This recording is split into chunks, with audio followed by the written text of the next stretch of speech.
ഞാൻ പ്രതീക്ഷിച്ചാളെ നിങ്ങൾ എൻ്റെ അടുത്തേക്ക് എന്നെ എത്തിക്കുന്നു. അവൻ ഇവിടെ വരണം. അവനെ തേടിയായി ഞാൻ വന്നത്. Thank you Raghunanda.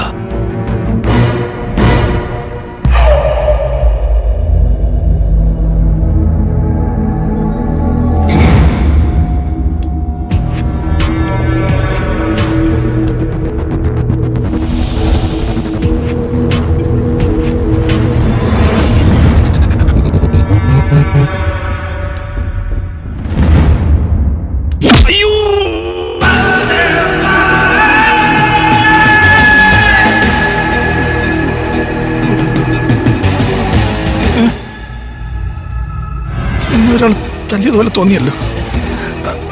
അതോ മസിൽ പിടുത്തുണ്ടായതാണോ?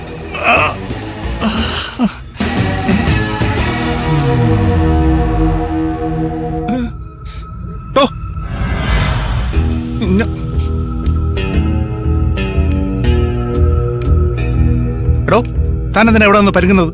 ഒളിഞ്ഞു നോക്കാൻ എവിടെ എന്തിരിക്കുന്നു? ഞാൻ സാറിനോടൊരു കാര്യം പറഞ്ഞിട്ടുണ്ടായിരുന്നു. അതിന്റെ മറുപടി അറിയാൻ വന്നതാ. എന്റെ ശമ്പളം കൂട്ടുന്നതിനെ കുറിച്ച്. തനിക്ക് ശമ്പളം കൂട്ടി തരണമല്ലേ? ഒരു തവണ സാറിനോട് ആവശ്യപ്പെട്ടതാ. ഒന്ന് മൈൻഡ് ചെയ്യണം സാർ. ശമ്പളം കൂട്ടി കൊടുക്കത്താന് ഇവനാണോ ഒളിച്ചു നിന്ന് എന്നെ അടിച്ചത്? സാർ, ഞാൻ പറഞ്ഞ കാര്യം അറിയപ്പെടാ. തനിക്ക് ശമ്പളം കൂട്ടാൻ എനിക്ക് സൗകര്യമില്ല.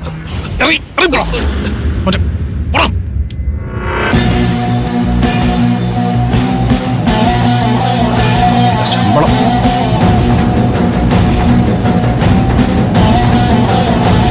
ഊർമിള എന്തോ ജോലി തിരക്കിലാണെന്ന് തോന്നുന്നു. അനുവിനെ പേഴ്സണലായിരുന്നു കണ്ടാലോ. റൂമിൽ അവള് തനിച്ചായിരിക്കും. അവളെ തനിച്ചൊന്ന് കാണണം.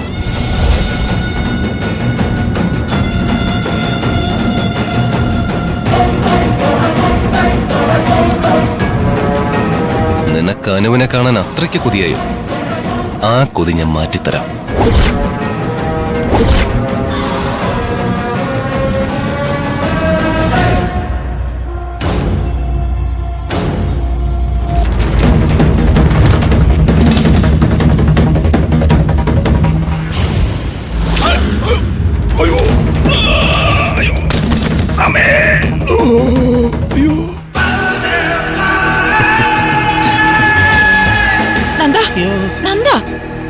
എന്തു വെച്ചു നന്ദ? പടി കയറിയപ്പോ കാല് പെട്ടെന്ന് സ്ലിപ്പായി. നല്ല അതിനുണ്ട്. കാല് വേങ്കി പടി കയറാൻ പോയ എന്തിനാ? വാ, എഴുന്നേക്ക്.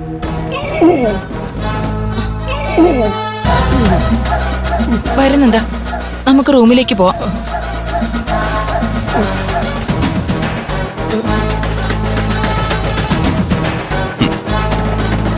അനുവിനെ തനിച്ച് കാണാനുള്ള തന്റെ കൊതി മതിയായില്ലേ? ഇനി കുറച്ചു പോയി വിശ്രമിക്ക്.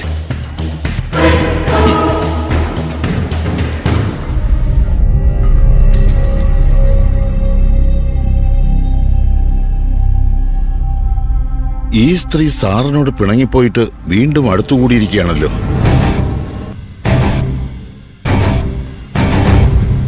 കോഫി.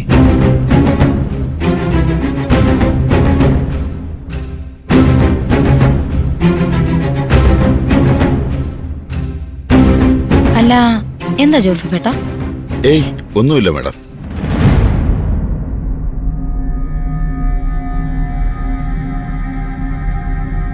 സുപ്രധാനമായിട്ടുള്ള എന്ത് കാര്യം നിനക്ക് പറയാനുള്ളത്? ആ കാര്യം കേട്ടാ ഗബ്രി ഞെട്ടും. ചില അനുഭവങ്ങളിൽ നിന്ന് ഞാൻ മനസ്സിലാക്കിയ കാര്യങ്ങളാണ്. അതിൽ എത്രമാത്രം വസ്തുതകളുണ്ടെന്ന് എനിക്കറിയില്ല. അതുകൊണ്ട് തന്നെ എങ്ങനെ വിശ്വസിക്കും? മൊത്തത്തിലൊരാശയക്കുഴപ്പം. നീ എന്താ പറഞ്ഞു വരുന്നേ? മാർക്കോയുടെ കാര്യ. മാർക്കോ? അയാളുടെ മരണത്തിൽ കിരണിന് പങ്കുണ്ടെന്നാണ് നീ പറയാൻ ഉദ്ദേശിക്കുന്നെങ്കിൽ എനിക്കിത് കേൾക്കാൻ താല്പര്യമില്ല. ഇവൻ ഏത് നേരത്തും കിരണിനെ മനസ്സ് ചുമന്നോട്ട് നടക്കുവാണോ? ഗബ്രി, മുഴുവൻ കേക്കൂ. കിരണിനെ പറ്റിയല്ല ഞാൻ പറയാൻ ഉദ്ദേശിച്ചത്. മാർക്കോ മരിക്കുന്നതിന് മുൻപ് എനിക്ക് ചില സന്ദേശങ്ങൾ അയച്ചിരുന്ന കാര്യം ഞാൻ നിന്നോട് പറഞ്ഞിരുന്നില്ലേ? ആ സമയത്ത് അതിനെക്കുറിച്ച് എന്നോട് തുറന്നു പറയാൻ നീ തയ്യാറായില്ലല്ലോ. പിന്നെ ഇപ്പോഴെന്തിനാ അത് പറയുന്നേ? ഗബ്രി, ഞാൻ വളരെ സീരിയസ് ആയിട്ടുള്ള ഒരു കാര്യമാണ് പറയുന്നത്. അത് വെറും സന്ദേശങ്ങൾ മാത്രമായിരുന്നില്ല, അത് ചില സീക്രട്ട് ഫയൽസാ. സീക്രട്ട് ഫയൽസോ? എന്താ ഫയൽസ് പറയുന്നേ? ആ ഫയൽസിനെ കുറിച്ച് ഞാൻ പഠിച്ചുകൊണ്ടിരിക്കുക. But it's not yet completed. ഒരു മനുഷ്യനിൽ പ്രേതത്തിന്റെ അംശമുണ്ടെങ്കിൽ അത് കണ്ടെത്താനുള്ള സൈനുകൾ തിരിച്ചറിയാൻ മാർക്കോയ്ക്ക് കഴിഞ്ഞിരുന്നു. അതാകാം ആ സീക്രട്ട് ഫയൽസ്. എമിലി, അതിപ്പോ എന്റെ കയ്യിലാണുള്ളത്. എന്നിട്ട് നിനക്കതിന് കഴിഞ്ഞോ? അതിലേക്കാ ഞാൻ വരുന്നത്. ചില പരീക്ഷണങ്ങൾ കൂടി ബാക്കിയുണ്ട്. അത് പൂർത്തിയായി കഴിഞ്ഞാൽ നമ്മുടെ കൺമുന്നിൽ വന്ന് നിൽക്കുന്ന ആരിലും ഒരു പ്രേതാത്മാവ് ഉണ്ടെങ്കിൽ അത് നമുക്ക് തിരിച്ചറിയാൻ കഴിയും. ആ സീക്രട്ട് മാർക്കോ എനിക്ക് അയച്ച ഫയൽസിലുണ്ടെങ്കിൽ ആ കഴിവ് ഞാൻ നേടിയെടുത്തിരിക്കും. അതോടെ ഞാനൊരു ഗോസ്റ്റ് ഹണ്ടറായി മാറും, പ്രേതവേട്ടക്കാരി. ആ സീക്രട്ട് ഫയൽസ് നീ എനിക്ക് ഷെയർ ചെയ്യണം. വിശദമായിട്ട് ആ ഫയൽസ് പരിശോധിക്കാതെ നീ ഒന്നും ചെയ്യരുത്. ആ സീക്രട്ട് ഫയൽസിൽ എന്താ ഉള്ളതെന്നറിയാൻ നിനക്ക് ഭയങ്കര ആകാംക്ഷയുണ്ടല്ലേ? എനിക്കറിയാം ഗബ്രി, ആ സീക്രട്ട് ഫയൽസ് നിനക്ക് ആവശ്യമായി വരും. ആ സമയത്ത് ഞാൻ നിനക്കത് ഷെയർ ചെയ്യാം. അതിപ്പോഴല്ല. ആ ഫയൽസ് നിനക്ക് തരുന്നതിന് എനിക്ക് ചില വ്യവസ്ഥകളുണ്ടായിരിക്കും. എന്താ നിന്റെ വ്യവസ്ഥകൾ? സമയം വരട്ടെ, പറയാം. പോട്ടെ.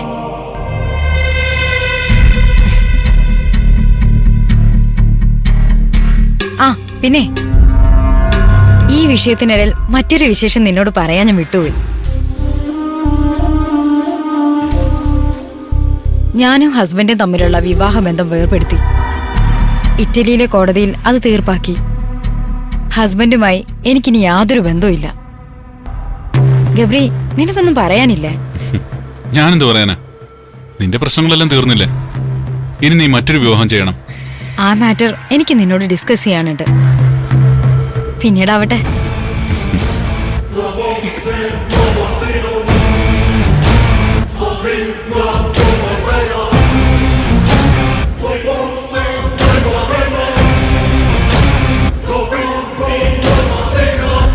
മാഡം, മാഡം പോവുകയാണോ?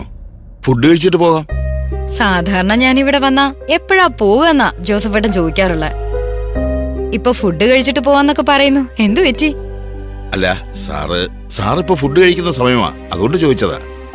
മാഡം വന്നിട്ട് കുറെ നേരം ആയല്ലോ. എന്തായാലും ഇപ്പൊ ഒന്നും വേണ്ട, ഇനി വരുമ്പോ കഴിക്കാം. പോട്ടെ. ശരി മാഡം. മാഡം, മാഡത്തിന്റെ വിവാഹം തീരുമാനിച്ചോ? വിവാഹം തീരുമാനിച്ചില്ല.